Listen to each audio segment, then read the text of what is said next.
How to fix Valorant anti-cheat error on Windows 10. To fix Valorant anti-cheat error on Windows 10, try these steps below. 1. Exit the Riot Vanguard. 2.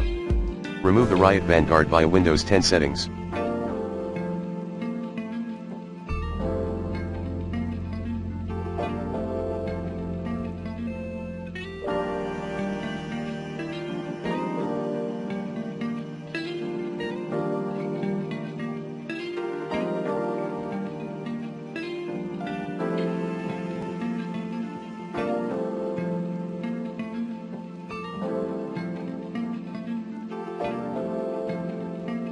3.